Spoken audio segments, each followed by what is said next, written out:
தன் கணவனின் முகத்தில் இப்படி ஒரு சந்தோஷத்தை பார்க்கும் பொழுது அவள் மனதுக்குள் தோன்றியது அனைத்துமே ஒரே விஷயம்தான்.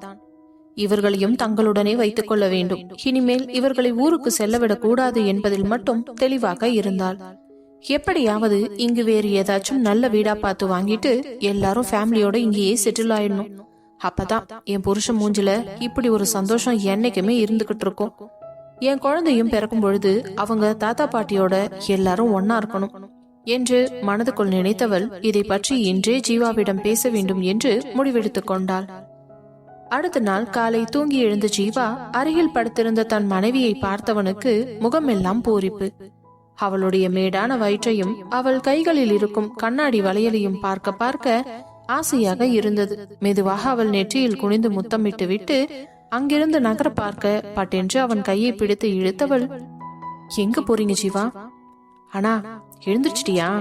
நீ தூங்கிட்டு இருந்த, அதான் உன்னை டிஸ்டர்ப் பண்ண வேண்டாம்னு போய் உனக்கு பால் எடுத்துட்டு வரலாம்னு நினைச்சேன். அதெல்லாம் ஓகேதான், ஆனா அதுக்கு முன்னாடி உங்ககிட்ட ஒரு முக்கியமான விஷயம் பேசணுமே.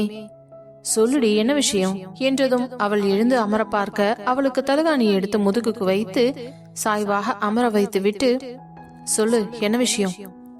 எனக்கு எல்லாரையும் நம்ம கூடவே வச்சுக்கணும்னு ஆசையா இருக்கு ஜீவா. புரியல, என்ன சொல்ற? இல்ல, அத்தை மாமா அக்கா அப்புறம் உங்க அண்ணன் அப்புறம் குழந்தை எல்லாரையுமே நம்ம கூடவே ஒன்னா வச்சுக்கணும்னு எனக்கு ஆசையா இருக்குது. இங்கேயே ஒரு பெரிய வீடா பார்த்து வாங்கிட்டு எல்லாரும் ஒரே ஃபேமிலியா இருக்கலாம் ஜீவா. எனக்கு ரொம்ப ரொம்ப ஆசையா இருக்கு. தனியா இருக்கிறது என்னவோ ஒரு மாதிரி ரொம்ப லோன்லியா இருக்குதுடா. நம்ம குழந்தை பிறந்ததுக்கு அப்புறமும் எல்லார்கிட்டயும் வளரணும்னு ஆசைப்படுறேன். ஆனா உன் மனசுல இருக்கிறது எனக்கு புரியுதுடி. நான் கூட இதை பத்தி நேத்து அப்பா கிட்டயும் அண்ணா கிட்டயும் பேசினேன். நம்ம பொறுமையா பேசி அதை பத்தி முடிவெடுக்கலாம் என்று சொல்லியிருக்காங்க. எல்லாரையும் நம்ம இங்க கூட்டிட்டு வந்துருவோம் என்றுதான் நினைக்கிறேன். என்ன ஜீவா சொல்றீங்க, நிஜமாவா? ஆமாண்டி. தேங்க்யூ மாமா, தேங்க்யூ சோ மச் என்று அவனை அணைத்து கொண்டு முத்தம் கொடுக்க, அடியே இப்ப மட்டும் கட்டி பிடிச்சு முத்தம் கொடுக்கற, நானே ஏதாச்சும் பண்ணலாம்னா மட்டும் என்னை கண்டுக்க மாட்டேங்கிறேன். அதெல்லாம் அப்படிதான், எனக்கு எப்ப தோணுதோ அப்பதான் கொடுப்பேன். ஆனாலும் சரியான ஆளுடி நீ. சரி, எழுந்து ஃப்ரெஷ் அப் ஆயிட்டு வா, நான் போய் உனக்கு பால் எடுத்துட்டு வரேன். இத பத்தி இன்னைக்கே பேசுவீங்கல்ல? கண்டிப்பா பேசலாம்டி. அதுவும் இல்லாம இன்னைக்கு அப்பாவையும் அண்ணாவையும் கூட்டிட்டு போயிட்டு ஆபீஸ் எல்லாம் சுத்தி காட்டிட்டு வரலாம்னு இருக்கேன். எல்லாரையுமே கூட்டிட்டு போங்க ஜீவா. இல்லடி, நீ இல்லாம கூட்டிட்டு போக சங்கடமா இருக்குது. அது ஒன்னால எனக்கு கிடைச்ச கௌரவம். அத நீ இல்லாம நான் தனியா என்னைக்கும் அனுபவிக்க மாட்டேன். சோ மேடமும் தான் வரீங்க. ஓகே ஜீவா என்றவள் குளித்து முடித்து தயாராகி வரவும் பால் குடித்து விட்டு கொஞ்ச நேரம் அமர்ந்து பேசிக் கொண்டிருந்தனர். பிறகு காலை உணவை முடித்துக்கொண்டு மதிய உணவு என்ன செய்ய வேண்டும் என்பதையும் கூறிவிட்டு குடும்பமாக அனைவரும் ஒன்றாக சேர்ந்து ஜீவா அனன்யாவின் ஆபீஸை பார்ப்பதற்காக சென்றனர். அங்கு ஆபீஸ் வாசலில் காரை நிறுத்திவிட்டு அனைவரும் கீழே இறங்க அந்த ஆபீஸின் பிரம்மாண்டத்தை பார்த்த அனைவருக்கும் ஆச்சரியம் வந்துவிட்டது. உடனே ஜீவாவின் அண்ணனோ, டேய் ஜீவா, செம்மடா, அவுட்லுக்கே சும்மா பட்டையை கலப்புது. இன்டீரியர் ஒர்க்கு கூட எல்லாமே சூப்பரா இருக்கும்னா. எல்லாமே நம்ம அண்ணா தான் சூஸ் பண்ணிருக்கா. அப்படியா? அண்ணா உனக்கு சூப்பரான டேஸ்ட்மா.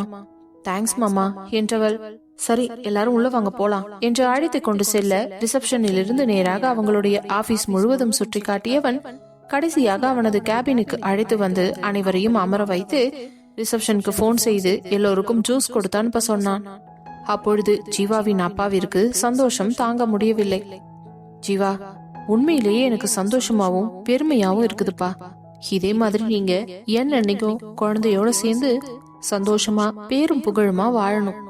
அதுதான் எனக்கு வேணும் என்று கூறவும் அவன் தந்தையை அழைத்து கொண்டு சென்று அந்த எம்டி சீட்டில் அமர வைக்க அனைவரும் கைத்தட்டினர். எதுக்கு ஜீவா, இது உங்களோட உழைப்பு. நீ தான் இங்க உட்காரணும், இல்ல என் மருமக உட்காரணும்.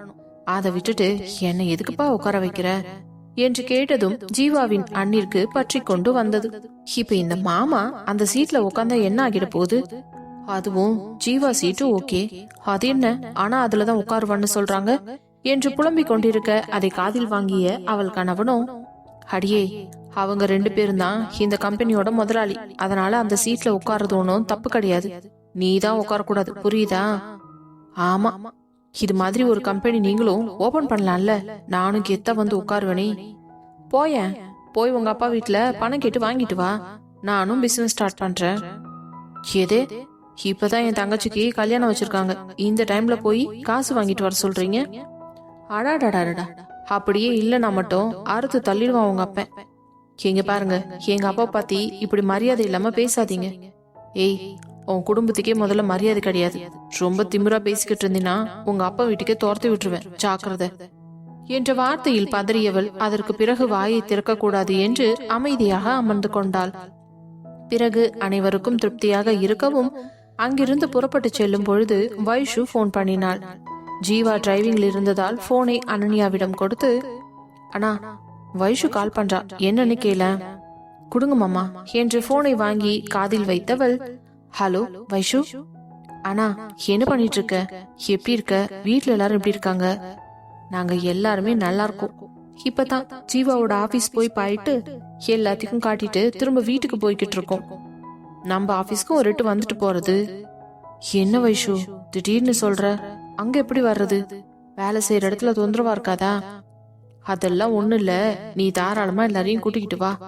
சரி, நான் ஜீவா கிட்ட சொல்றேன். நீ முதல்ல போனை லவுட் ஸ்பீக்கர்ல போடு. எதுக்கு? நீ போட சொல்றேன் என்றதும் ஸ்பீக்கரில் போட்டாள். ஜீவா, வைஷு உன்கிட்ட ஏதோ பேசணுமா? ஹலோ வைஷு, சொல்லுப்பா. என்னடா போன் பண்ணா நீ பேச மாட்டியா? உன் பொண்டாட்டி கிட்ட கொடுத்து பேச சொல்ற. வைஷு டிரைவிங்ல இருக்கம்பா, அதான். அப்படியா, சரி, ஓகே ஓகே. அப்புறம் இப்பதான் ஆபீஸ்க்கு போய் எல்லாருக்கும் சுத்தி காட்டிட்டு வந்தியாமே, போற வழியில தான் நம்ம ஆபீஸும் இருக்குது, ஒழுங்கா கிளம்பிங்க வா. இப்ப வா? ஆமா, அப்படியே எல்லாரும் இங்க கூட்டிகிட்டு வா, நம்ம ஆபீஸையும் பார்க்கட்டும். சரி என்றவன் போனை வைத்து விட்டு, என்னப்பா ஓகே தானே? போலாம்பா வைஷு, எவ்வளவு ஆசையா கூப்பிடுது, ஒரு எட்டு போய் பார்த்துட்டு தான் வரலாமே. அதற்குள் ஜீவாவின் அண்ணனும், என்ன ஜீவா, அந்த பொண்ணுதான் கூப்பிடுதுன்னா நம்மளும் எப்படி உடனே கிளம்பி போக முடியும் என்று தயக்கமாக கேட்க, என்னங்க நீங்க தானே அந்த பொண்ணு கிட்ட அந்த கம்பெனில வேலை வேணும்னு கேட்டீங்க, அப்ப போய் பார்த்துட்டு வந்தா தானே அந்த கம்பெனி எப்படி என்ன ஏதுன்றது தெரியும். ஒரு எட்டு போய் பாக்குறதுல உங்களுக்கு என்ன பிரச்சனை? அது சரி, நீயும் இந்த காருக்குள்ளதான் இருக்கியா? அத நான் சுத்தமா மறந்துட்டேன் பாரு. சரிடா ஜீவா, நீ அங்கேயே போ என்றதும் சிறிது நேரத்தில் ஆதியின் ஆபீஸ் முன்பு வந்து கார் நின்றது. அதிலிருந்து இறங்கியவர்களுக்கு பிரமிப்பாக இருந்தது. ஜீவாவின் அலுவலகமே பெரிதாக இருக்கிறது என்று சொல்லிக் கொண்டிருக்க, அதைவிட 10 மடங்கு அதிகமாக ஆதியின் அலுவலகம் இருக்க அனைவருக்கும் தலை சுற்றி மயக்கம் வராத குறைதான். என்ன ஜீவா இது இவ்வளவு பெருசா இருக்கு? ஆமாப்பா, நிறைய பேர் ஒர்க் பண்றாங்க, அதுவும் ஷிஃப்ட் முறையில கூட ஒர்க் பண்றாங்க. ஆதிக்கு நிறைய பிரான்ச்சஸ் இருக்கு, நிறைய பிசினஸ் இருக்கு. அப்படியா, பரவாயில்ல, இந்த சின்ன வயசுலயே இவ்வளவு பெரிய சாம்ராஜ்யத்தை கட்டி காப்பாத்துறாரு. அவரோட டேலண்ட் எல்லாம் அல்டிமேட்டா இருக்கும் என்று கூறியவன் பிறகு நேராக ரிசப்ஷனுக்கு சென்று, மிஸ்டர் ஆதிய பார்க்கணும், நான் ஜீவா. சார், நீங்க வந்த உடனே வைஷு மேடம் உங்களை உள்ள அனுப்ப சொன்னாங்க. உங்களுக்கு கேபின் தெரியும் இல்ல? தெரியும். சரி, நீங்க போங்க என்று கூறவும் அனைவரையும் அழைத்து கொண்டு சென்று அவன் கதவை தட்டிவிட்டு உள்ளே செல்ல, வைஷு வேகமாக எழுந்து ஓடி வந்து, ஜீவா வா வா, அங்கிள் ஆன்டி அண்ணா நீ எல்லாரும் வாங்க வாங்க.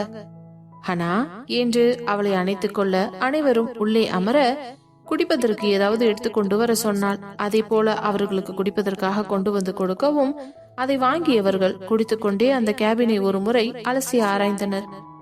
அப்பொழுது ஆதியோ, என்ன ஜீவா, உன்னோட ஆபீஸ் கூட்டிட்டு போய் காட்டினியா? ஆமா ஆதி, இப்பதான் காட்டிட்டு ரிட்டர்ன் போயிட்டு இருக்கும் போதுதான் வைஷு கால் பண்ணி வர சொன்னுச்சு. அதான் உடனே கிளம்பி வந்துட்டோம். ரொம்ப நல்லதா போச்சு. அப்புறம் அங்கிள், எப்படி இருக்கு என்னோட ஆபீஸ்? சான்ஸே இல்ல தம்பி, சூப்பரா இருக்குது. இவ்வளவு பெரிய சாம்ராஜ்யத்தை இந்த சின்ன வயசுல நீங்க கட்டி காப்பாத்துறீங்கன்னு நினைக்கும் போது எனக்கு உண்மையிலேயே ரொம்ப பெருமையா இருக்குது என்றதும் உடனே வைஷு, அங்கிள் இல்லையா பின்ன, ஆதி குரூப்ஸ் ஆஃப் கம்பெனின்னு கூகுள்ல சர்ச் பண்ணி பாருங்க, என் புருஷனோட கம்பெனி பேர் போட்டாலே அவர் போட்டோவோட லோகோ வரும். அப்படியாம்மா, ரொம்ப சந்தோஷம் என்று கூற அதே நேரம் ஜீவாவின் அண்ணனின் அருகே வந்தவள், அண்ணா சொல்லுமா தங்கச்சி என்றதும் ஆதி திருத்திருவென்று முழித்தான். அவனை பார்த்து அவள் சிரிக்க அவனும் என்னடி இதுங்கிற மாதிரி புருவத்தை தூக்கி கேட்க, அது ஒண்ணுமில்லாதி, ஜீவாவுக்கு கல்யாணத்தப்போ அண்ணனியாக்கு நான் தானே நாத்தனார் முடிச்சு போட்டேன், அப்போ இவருக்கும் நான் தங்கச்சி முறை தானே. அப்படி சொல்றியா? சரி சரி பேசு. அண்ணா வாங்க இந்த கம்பெனிய வேலை வேணும்னு சொன்னீங்கல்ல, ஃபர்ஸ்ட் போய் ஒரு ரவுண்டு சுத்திவிட்டு வரலாம். வைஷு, இப்பதான் வந்திருக்காங்க, ஏண்டி இழுத்துட்டு போற?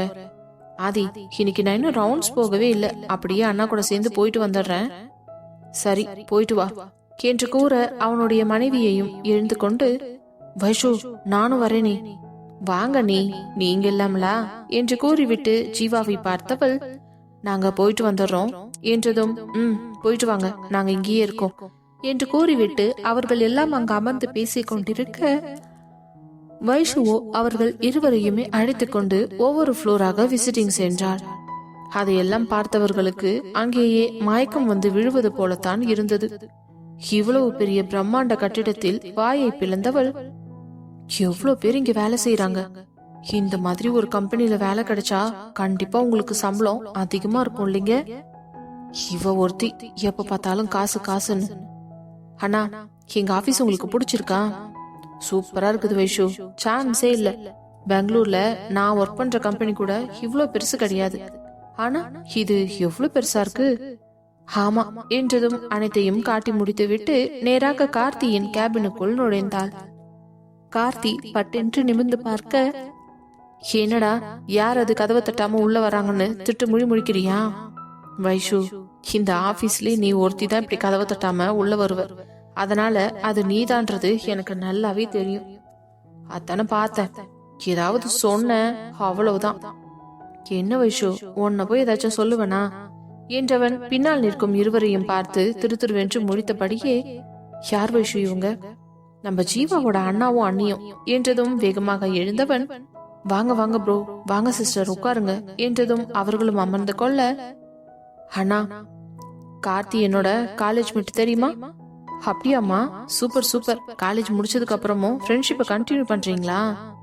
அதை என்ன கேக்குறீங்க, காலேஜ் படிக்கும் போதே என் நாத்தனார கரெக்ட் பண்ணிட்டான். வேற வழி இல்லாம நாங்களும் கல்யாணம் பண்ணி வச்சிட்டோம். சோ இப்போ எங்க சொந்தக்காரனா ஆயிட்டான். வைஷு, ஆனாலும் நீ என்ன ரொம்ப டேமேஜ் பண்ற. ஏன் உன் நாத்தனார நான் மட்டும்தான் லவ் பண்ணினேனா? அவ லவ் பண்ணலையா? இன்ஃபேக்ட் அவ தான் என்ன துரத்தி லவ் பண்ணா, அது தெரியுமா உனக்கு? தெரியும் தெரியும். அதுக்காக என் நாத்தனார டேமேஜ் பண்ண முடியுமா? அதுவும் இல்லாம அவ இப்போ பிரெக்னண்டா வேற இருக்கா என்றதும், கேட்கணும்னு நினைச்சேன். ஃபங்க்ஷன் டேட் ஃபிக்ஸ் பண்ணிட்டீங்களா? பண்ணியாச்சுடா. இன்னுமா அத்தை சொல்லல? இன்னும் இல்லப்பா, அநேகமா இன்னைக்கு பண்ணி சொல்லுவாங்கன்னு நினைக்கிறேன். உடனே ஜீவாவின் அண்ணனும், வைஷு என்ன ஃபங்க்ஷன்? அதானா அன்னைக்கு பேசிட்டு இருந்தோம்ல ஆதியோட தங்கச்சி வளகாப்பு பத்தி. ஓ ஆமா ஆமா, இவர் தானா அது? உங்களை எல்லாம் பார்க்கும்போது எனக்கு ரொம்ப சந்தோஷமா இருக்குதுமா. ஃப்ரெண்ட்ஸ் சொந்தக்காரவங்க மாதிரி எவ்வளவு ஒத்துமையா ஜாலியா சந்தோஷமா இருக்கீங்க. இந்த மாதிரி ஒரு குடும்பத்துல நாங்களும் இருக்கோம்னு நினைக்கும் போதே எங்களுக்கு ரொம்ப பெருமையா இருக்குது.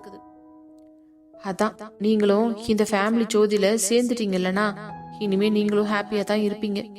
நீங்க கம்பெனிக்கு வந்து ஜாயின் பண்றேன்னு மட்டும் சொல்லுங்க, மிச்சம் எல்லாத்தையும் நான் பாத்துக்கிறேன். என்ன, நம்ம கம்பெனில ஜாயின் பண்ண போறாரா? ஆமாண்டா, எல்லாரும் பெங்களூர்ல இருந்து சென்னைக்கு வந்து செட்டில் ஆகிறதா சொல்லிட்டு இருக்காங்க. பாக்கலாம் அவங்க என்ன டிசைட் பண்றாங்கன்னு என்றதும் அவனுடைய மனைவி அதற்குள், வைஷு கண்டிப்பா நாங்க இந்த ஊருக்கே வந்துருவோம், நீங்க கவலைப்படாதீங்க. ஏன் இப்படி சொல்றீங்க? ஆமா, அந்த ஊர்ல என்ன இருக்கு, அத்தனை சொந்தக்காரவங்க இருக்காங்கன்னு தான் பேரு, ஒரு பிரயோஜனமும் இல்ல. அதே மாதிரி இவரோட உழைப்புக்கேத்த ஊதியமும் அங்க கிடையாது. உங்க கம்பெனில வேலை செஞ்சா கண்டிப்பா அவருக்கு ஒரு டீசென்டான சேலரி கிடைக்கும் இல்ல? அதான். என்ன நீ, அதெல்லாம் நீங்க சொல்லவா வேணும்? தாராளமா கொடுத்துடலாம், நீங்க வரேன்னு மட்டும் சொல்லுங்க, எனக்கு அதுவே போதும் என்றவள் சிறிது நேரம் பேசி இருந்து விட்டு, சரிடா கார்த்தி, நான் வேற உன் வேலையை வந்து கெடுத்துட்டு உட்கார்ந்துட்டு இருக்கேன், நான் கிளம்பட்டுமா? சரி வைஷு, ரவுண்ட்ஸ் முடிச்சிட்டியா? இப்பதான் முடிச்சேன். என்ன, எப்பவும் புருஷனும் பொண்டாட்டியும் ஒன்னாதான் போவீங்க, இன்னைக்கு நீ என்ன தனியா போயிருக்க? அதுவா, இவங்க 2 பேர் மட்டும்தான் என் கூட வந்தாங்க, மீதி எல்லாரும் ஆதியோட கேபின்குள்ளதான் இருக்காங்க. ஓ அப்படியா, சரி சரி. சரிடா நீ பாரு, நான் கிளம்புறேன் என்று அவர்களை அழைத்து கொண்டு வந்து ஆதியிடம் சிறிது நேரம் பேசி இருந்து விட்டு அங்கிருந்து கிளம்பினார்கள். ஆதி அனன்யாவை பார்த்து, அண்ணா நீ ஓகே தானே, ஒன்னும் ப்ராப்ளம் இல்லையே?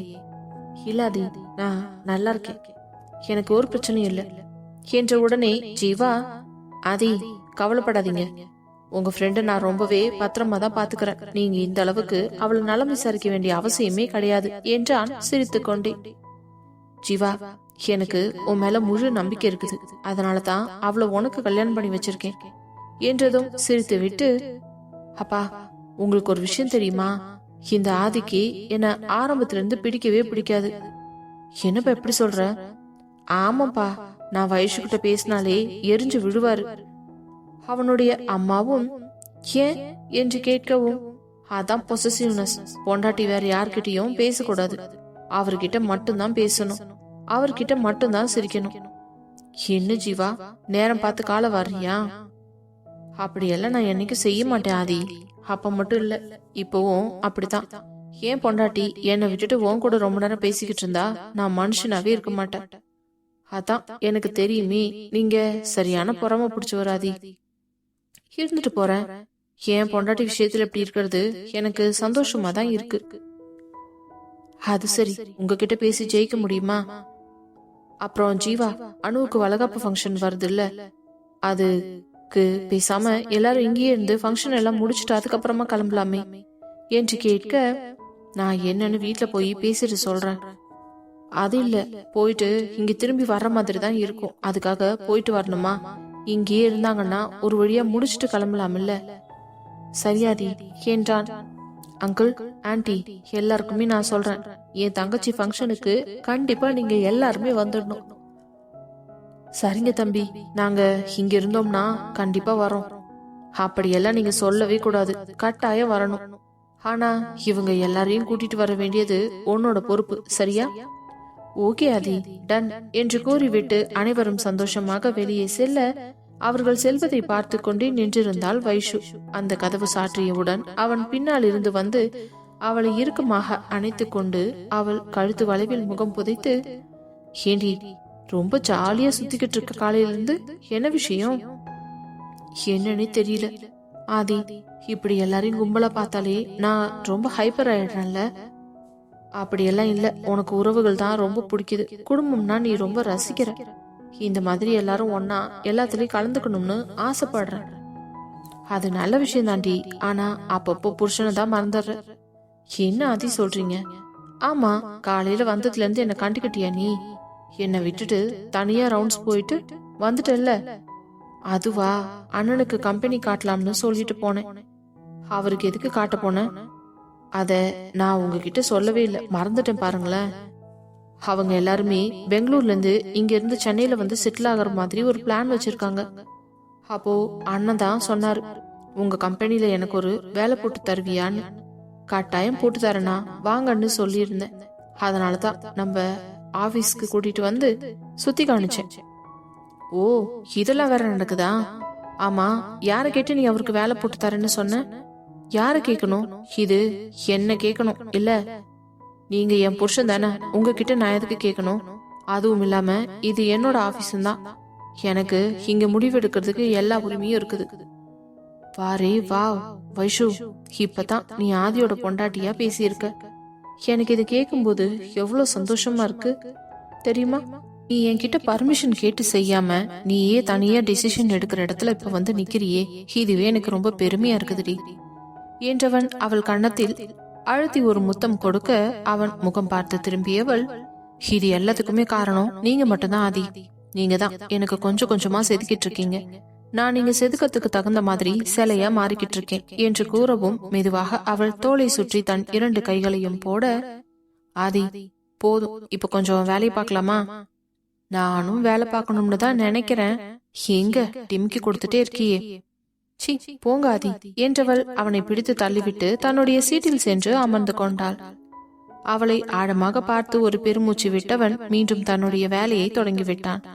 இதற்கிடையில் ஜீவாவின் வீட்டில் அனைவரும் கூடி பேசி தாங்கள் சென்னையிலேயே வந்து தங்கிவிடுகிறோம் என்று முடிவெடுத்தும் விட்டார்கள். ஃபங்க்ஷனுக்கு இன்னும் 2 நாட்கள் தான் இருக்கிறது என்பதனால் அவர்கள் ஊருக்கு செல்லவில்லை. அங்கேயே தங்கியிருந்து ஒரு வழியாக விசேஷத்தை முடித்துவிட்டு பிறகு ஊருக்கு சென்று தங்களுடைய பொருட்களை எல்லாம் எடுத்துக்கொண்டு வரலாம் என்று முடிவு செய்து வைத்திருந்தார்கள். அதுவரை ஜீவா தினமும் அலுவலகம் செல்லும் பொழுது அவனுடைய அண்ணனையும் அப்பாவையும் கூடவே அழைத்து கொண்டு சென்றான். அவர்களும் ஜீவாவுடன் சேர்ந்து அங்கே வேலை செய்து கொண்டிருந்தனர். இங்கு பிரியங்கா அவளுடன் வீட்டில் தன்னுடைய அறையில் அமர்ந்து கொண்டு குழந்தையை தூங்க வைத்துவிட்டு ஓய்வெடுத்துக் கொண்டிருந்தாள். என்னவோ தெரியவில்லை, அவளுக்கு மிகவும் அலுப்பாக இருப்பது போல இருக்க சோர்ந்து போய் படுத்துக் கொண்டிருந்தாள். மாலை வேலை முடிந்து வீட்டிற்கு வந்த ஹரி தன் மனைவி துவண்டு போய் படுத்துக் கொண்டிருப்பதை பார்த்தவனுக்கு தூக்கி வாரி போட்டது. பக்கத்தில் குழந்தையும் இல்லை என்று வேகமாக அவள் அருகே சென்றவன் அவளை தட்டி எழுப்பி, பிரியங்கா, என்னாச்சுடி, ஏன் இப்படி டல்லா படுத்துட்டு இருக்க? என்னன்னு தெரியல ஹரி, உடம்பெல்லாம் ரொம்ப டயர்டா இருக்கு, அடிச்சு போட்ட மாதிரி இருக்குது. ஏதாச்சும் உடம்பு சரியில்லையா? வேணும்னா நம்ம ஹாஸ்பிட்டல் கூட்டிட்டு போறேன், வரியா? இதுக்கெல்லாம் யாராவது ஹாஸ்பிட்டல் போவாங்களா? இன்னைக்கு ஒரு நாள் ரெஸ்ட் எடுத்தாலே சரியா போயிடும். சரி, அபி எங்க? அபி அம்மா கிட்ட இருக்கான், அவங்க ரூம்ல. எனக்கு கொஞ்சம் முடியல, அம்மாவே இன்னைக்கு அவனை பாத்துக்கிறேன்னு சொல்லிட்டாங்க. சரிடி, உனக்கு ஏதாச்சும் எடுத்துட்டு வரட்டுமா? எனக்கு ஒரு காஃபி மட்டும் எடுத்துட்டு வாங்க ஹரி என்றதும் வேகமாக வெளியே வந்தவன் கிச்சனுக்கு சென்று பணியாட்களிடம் கேட்டு அவளுக்காக சுட சுட ஒரு காஃபியை வாங்கி கொண்டு வந்து கையில் கொடுத்து, இத குடிச்சுக்கிட்டே இரு, நான் போய் ட்ரெஸ் சேஞ்ச் பண்ணிட்டு வந்துடுறேன். போயிட்டு வாங்க ஹரி என்றவள் அவன் கொடுத்து சென்ற காஃபியை குடித்ததற்கு பிறகு உடலும் மனமும் கொஞ்சம் புத்துணர்ச்சி அடைந்தது போலத்தான் இருந்தது. ஆனாலும் அவளால் மெத்தையை விட்டு கீழே இறங்கவே முடியவில்லை. அது ஏன் என்றும் அவளுக்கு தெரியவில்லை. மெதுவாக கட்டிலில் சாய்ந்து அமர்ந்திருந்தவள் அவன் குளித்துவிட்டு ஆடையை மாற்றிக்கொண்டு வெளியே வந்ததும் மீண்டும் அவள் சோகமாக அமர்ந்திருப்பதை பார்க்க அவனுக்கு மனமெல்லாம் பிசைய ஆரம்பித்தது. என்னாச்சடி? அதான் சொன்னேனே ஹரி, என்னால முடியலன்னு. ஏண்டி இப்படியே சொல்லிக்கிட்டு இருக்க என்றவன் நெற்றியில் கை வைத்து பார்க்க உடம்பு கொஞ்சம் சூடாக இருப்பதை போலத்தான் இருந்தது. பிரியங்கா, உனக்கு ஃபீவர் வர மாதிரி இருக்கா? ஏன் உனக்கு நெத்தியெல்லாம் கொஞ்சம் சூடா இருக்கு? அப்படியா? ஆனா எனக்கு ஒன்னும் தெரியலையே ஹரி, டயர்ட் மட்டும் தான் இருக்குது. அது ஃபீவரோட எஃபெக்டா தான் இருக்கும்னு நினைக்கிறேன். சரி, நான் உனக்கு மாத்திரை எடுத்து தரேன், போட்டுக்கிறியா? இல்ல ஹரி, இன்னும் கொஞ்ச நேரத்துல டின்னர் டைம் வந்துடும், சாப்பிட்டுட்டே நான் மாத்திரை போட்டுக்கறனே. இல்லனா ஒண்ணு செய்யலாண்டி, நம்ம ஹாஸ்பிட்டல் போயிட்டு ஒரு இன்ஜெக்ஷனை மட்டும் போட்டுட்டு வந்துடலாமா? வேண்டாம் ஹரி, இந்த சின்ன ஜுரத்துக்கெல்லாம் ஊசி போடுவாங்களா? ரொம்ப ஹெவியா இருந்தா கூட பரவாயில்ல, டேப்லெட்டே போட்டுக்கிறேன், அதுல கொஞ்சம் கண்ட்ரோல் ஆகும். அப்படியும் சரியா போகலன்னா கண்டிப்பா நாளைக்கு காலையில நான் உங்க கூட ஹாஸ்பிட்டலுக்கு வரேன், சரியா? சரிடி, என்னவோ சொல்ற என்றவன் அவளை அங்கே படுக்க வைத்து விட்டு அவள் அருகிலேயே அமர்ந்து பார்த்து கொண்டிருக்க அவளோ சிறிது நேரத்தில் உறங்கிவிட்டாள். பின்பும் மெதுவாக எழுந்து வெளியே வந்தவன் குழந்தையை தூக்கி கொஞ்ச நேரம் கொஞ்சி விட்டு, அத்தை, பிரியங்காவுக்கு கொஞ்சம் முடியலன்னு சொல்றான். சோ தம்பி நீங்களே வச்சுக்கிறீங்களா? திடீர்னு அவளுக்கு காய்ச்சல் வந்துருச்சுன்னா அது குழந்தைக்கும் எஃபெக்ட் ஆகும். புரியுது மாப்ள, அவ காலையில இருந்தே இப்படிதான் இருக்கா, அதனாலதான் அபி அவகிட்ட கொடுக்காம நான் என்னோட ரூம்ல கொண்டு போய் வச்சிருக்கேன். ஒன்னும் பிரச்சனை இல்லைல்ல, அபிய இனிமேட்டுக்கு நானே வச்சுக்கிறேன். இனிமே அவன் நைட்ல கூட உங்களை தேட மாட்டான். சோ நானே பாத்துக்கிறேன் மாப்ள. இல்லத்த, உடம்பு சரியா போனதுக்கு அப்புறம் எங்க ரூம்ல வந்து இருக்கட்டும், அதெல்லாம் அப்புறம் பாத்துக்கலாம் மாப்ள. சரி, இப்போ உங்களுக்கு எதனாச்சும் வேணுமா? டிஃபன் ரெடியா இருக்கு, சாப்பிடுறீங்களா? சாப்பிடணும் அத்தை, அதுக்கு முன்னாடி பிரியங்காவுக்கு மட்டும் கொண்டு போய் கொடுத்து சாப்பிட வச்சுட்டு ஒரு மாத்திரையும் போட்டு விட்டுட்டு வந்துடுறேன் என்றான். அதுவும் சரிதான், இருங்க என்றவர் தட்டில் டிஃபனை எடுத்து கொண்டு வந்து கொடுக்க குழந்தையை கௌசல்யாவிடம் கொடுத்துவிட்டு அந்த டிஃபன் பிளேட்டை எடுத்துக்கொண்டு நேராக தன் மனைவியின் அருகே சென்று அமர்ந்து அவளை எழுப்பி அந்த டிஃபனை அவனையே ஆசையாக ஊட்டிவிட்டான். என்ன இன்னைக்கு சார் ரொம்ப நல்ல மூட்ல இருக்கீங்க போல இருக்கு, பொண்டாட்டிக்கு டிஃபன் எல்லாம் ஊட்டி விடுறீங்க. ஏனடி கிண்டல் பண்றியா? நான் உனக்கு செய்யாம வேற யாருக்கு செய்ய போற சொல்லு? அப்படியா? என்னடி அப்படியான்னு கேக்குற? ஹரி, நான் உங்ககிட்ட ஒண்ணு சொல்லுவேன், நீங்க தப்பா நினைச்சு கூடாது. சொல்லுடி, என்ன விஷயம்? ஏன் என்னை எங்கேயுமே வெளியில கூட்டிட்டு போக மாட்டீங்க? வீட்டுக்குள்ளேயே இருந்திருந்து ரொம்ப போர் அடிக்குது தெரியுமா? அதுவே ஒரு மாதிரி ரொம்ப ஸ்ட்ரெஸ்ஃபுல்லா இருக்குது. என்னடி, குழந்தை இருக்குதுன்னு சொல்லிட்டு தானே உன்னை எங்கேயும் கூட்டிட்டு போகாம வீட்லயே வச்சிருக்கேன். அதான் இப்போ அம்மா கிட்ட கூட அவன் இருக்க ஆரம்பிச்சிட்டான்ல. அட்லீஸ்ட் வீக்லி ஒன்ஸ் ஆவது சண்டேல மட்டும் என்ன கொஞ்சம் வெளியில கூட்டிட்டு போங்க ஹரி. இப்படியே வீட்ல இருந்தா நான் கூடிய சீக்கிரமே பைத்தியம் ஆயிடுவேன். எனக்கு புரியுதுடி. நான் குழந்தை பத்தி யோசிச்சேனே தவிர உன்னை யோசிக்காம விட்டுட்டேன். ஐ எம் ரியலி சாரிடி. ஐயே, இதுக்கெல்லாமா சாரி கேட்பாங்க? இந்த வார சண்டே அன்னைக்கு கண்டிப்பா நீங்க என்ன வெளியில கூட்டிட்டு போகணும், அவ்வளவுதான். கவலையே படாத. காலையில வீட்டுல இருந்து கிளம்புனோம்னா நைட்டு தான் வீட்டுக்கு வருவோம், ஓகே? நிஜமாவா ஹரி? ஆமாண்டி என்றதும் அவனை இறுக்கமாக அணைத்து அவன் கன்னத்தில் ஒரு முத்தம் கொடுக்க அந்த நேரம் அவளுடைய உடம்பு சூடு அவனுக்கு நன்றாகவே தெரிந்தது. இதுக்கு மேலேயே லேட் பண்ணிக்கிட்டு இருந்தா வேலைக்கு ஆகாது என்று நினைத்தவன், சரி நான் போய் உனக்கு டேப்லெட் எடுத்துட்டு வந்து தரேன், போட்டுட்டு படு, அப்பதான் சரியா போகும் என்று அவளுக்கு மாத்திரையும் சுடுதண்ணியும் கொண்டு வந்து கொடுக்க அதை வாங்கி போட்டுவிட்டு சிறிது நேரம் அமர்ந்திருந்தவள் அப்படியே உறங்கி போனாள். ஹரி தனது மடிக்கணினியில் ஏதோ வேலை செய்து கொண்டிருந்தவன் எதிர்ச்சியாக அவளை நிமிர்ந்து பார்க்க அமர்ந்து கொண்டே உறங்கும் மனைவியை பார்த்ததும் சிரிப்பு வந்துவிட்டது. மெதுவாக எழுந்து வந்தவன் அவள் நெற்றியில் கை வைத்து பார்க்க சூடு கொஞ்சம் குறைந்தது போலத்தான் இருந்தது. பிறகு அவளை மெத்தையில் இழுத்து படுக்க வைத்துவிட்டு போர்வையை போர்த்தி விட்டவன் இரவு விளக்கை மட்டும் ஒளிர விட்டுவிட்டு அவனும் அவள் அருகில் வந்து படுத்துக் கொண்டான். அசந்து தூங்கிக் கொண்டிருந்தவனுக்கு திடீரென்று உடல் எல்லாம் ஒரு மாதிரியாக இருந்தது.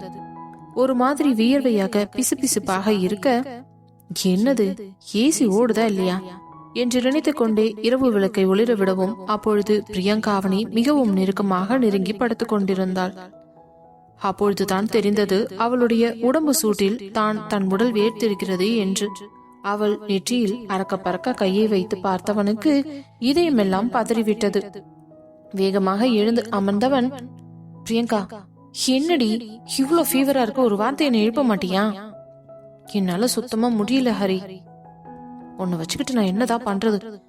ஒரு நிமிஷம் இரு என்றவன் வேகமாக எழுந்து சென்று ஒரு பாத்திரத்தில் தண்ணியையும் ஒரு சுத்தமான வெள்ளை துணியையும் எடுத்து வந்து அதை நெற்றியில் போட்டு போட்டு எடுக்க அந்த துண்டு சீக்கிரமாக காய்ந்து கொண்டிருந்தது. அப்பொழுதும் அவளுடைய உடல் அந்த அளவுக்கு சூடாகவே இருந்தது. இரவு தூங்க போகும்போது மாத்திரை கொடுத்ததனால் திரும்பவும் அதை போட முடியாது என்று நினைத்தவன், பிரியங்கா பேசாம நம்ம ஹாஸ்பிட்டல் போயிட்டு வந்துடலாம், வரியா? இல்ல ஹரி, என்னால சுத்தமா முடியல. நம்ம வீட்லயே இருக்கலாம், ஒன்னும் பிரச்சனை இல்ல. நீங்க லைட் ஆஃப் பண்ணிட்டு படுங்க. என்னடி பைத்தியம் மாதிரி பேசுற? உனக்கு இந்த அளவுக்கு முடியாம இருக்கும்போது நான் எப்படி நிம்மதியா தூங்க முடியும்?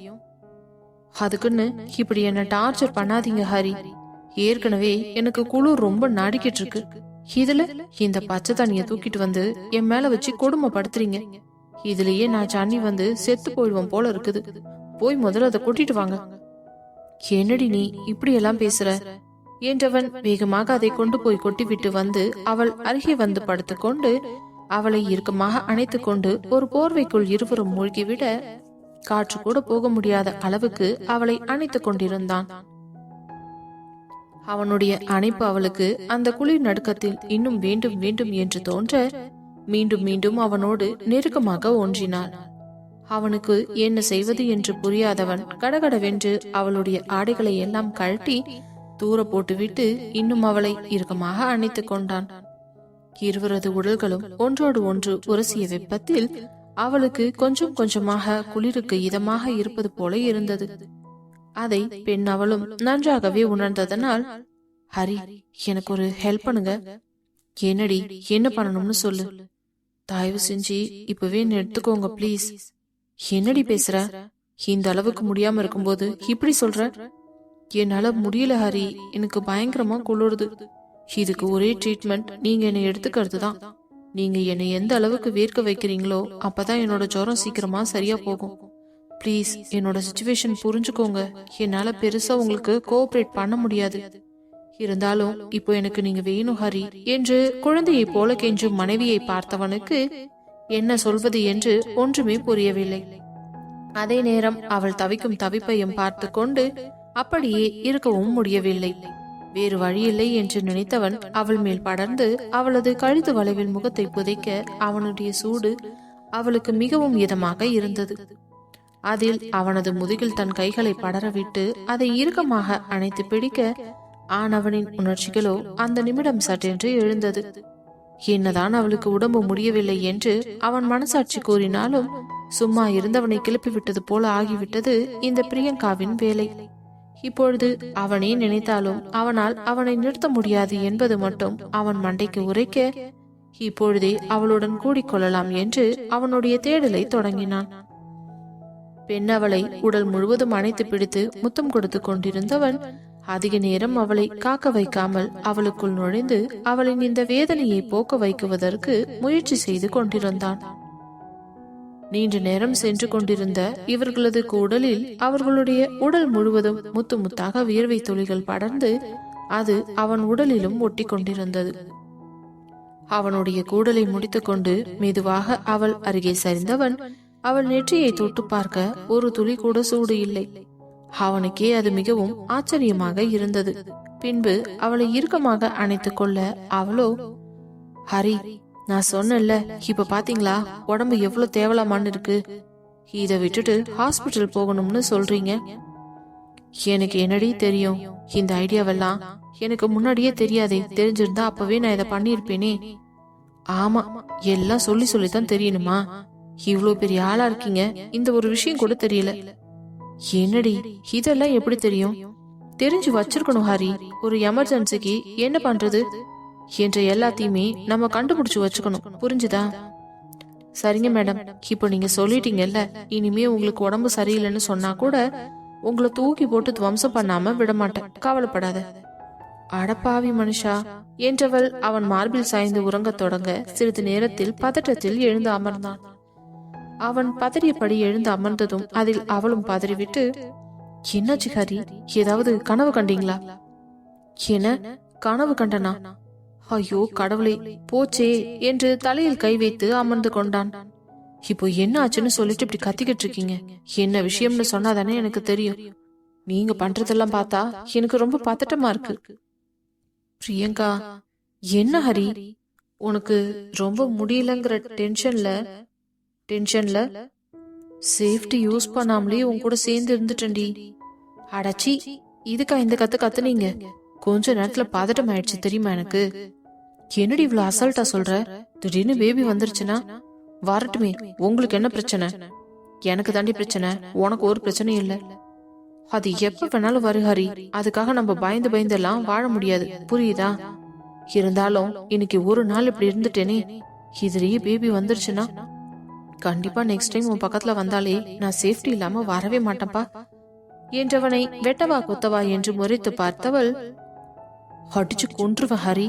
அதான் இன்னைக்கு ஒரு நாள் சேஃப்டி இல்லாம பண்ணிட்டீங்கல்ல, ஒழுங்கு மரியாதையா இனிமே இப்படியே இருங்க. சேஃப்டியை கிஃப்டியை தூக்கிட்டு வந்தீங்க பக்கத்துல, கிட்ட கூட சேர்க்க மாட்டேன் என்றவள் அவனுக்கு முதுகை காட்டி படுத்து கொண்டு விட்டாள். அதற்கு பிறகு அவனுக்கு உறக்கம் என்பது வந்தால்தானே. பயத்திலும் பதட்டத்திலும் முழித்து கொண்டிருந்தவன் ஒரு கட்டத்தில் கண்கள் அலுப்பாக எப்பொழுது தூங்கினோம் என்று தெரியாமலேயே தூங்கிவிட்டான்.